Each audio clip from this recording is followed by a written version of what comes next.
ನಮಸ್ಕಾರ ವೀಕ್ಷಕರೇ, ಭೀಮಾ ನಡೆ ನ್ಯೂಸ್ಗೆ ಸ್ವಾಗತ. ಇಂದಿನ ಪ್ರಮುಖ ವರದಿಗಳು. ಟೋಲ್ ಪ್ಲಾಜಾ ಸಮೀಪ ಶೌಚಾಲಯಕ್ಕೆ ಟ್ರಕ್ ಡಿಕ್ಕಿ, ಅದೃಷ್ಟವಶಾತ್ ಪ್ರಾಣಾಪಾಯವಿಲ್ಲ.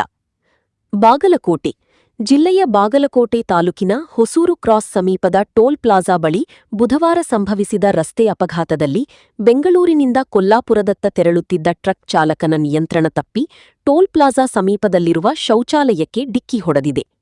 ಅಪಘಾತದ ವೇಳೆ ಶೌಚಾಲಯದಲ್ಲಿ ಯಾರೂ ಇಲ್ಲದಿದ್ದ ಕಾರಣ ಯಾವುದೇ ಪ್ರಾಣಹಾನಿ ಸಂಭವಿಸಿಲ್ಲ.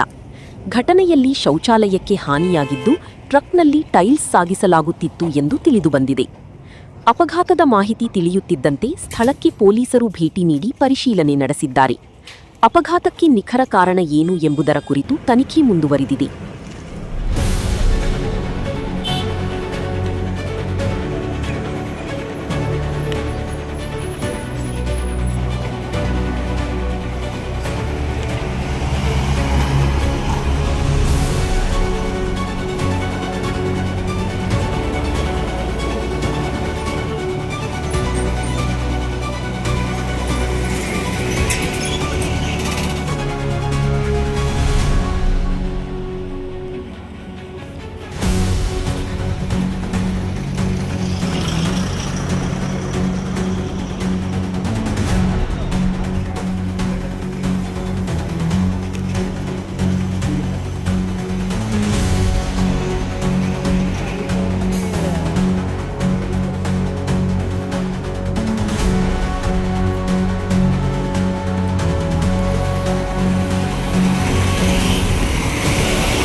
ಇನ್ನಷ್ಟು ಸುದ್ದಿಗಳಿಗಾಗಿ ತಮ್ಮ ಭೀಮಾ ನಡೆ ಚಾನೆಲ್ನ ಸಬ್ಸ್ಕ್ರೈಬ್ ಮಾಡಿ, ಲೈಕ್ ಮಾಡಿ, ಶೇರ್ ಮಾಡಿ. ಧನ್ಯವಾದಗಳು.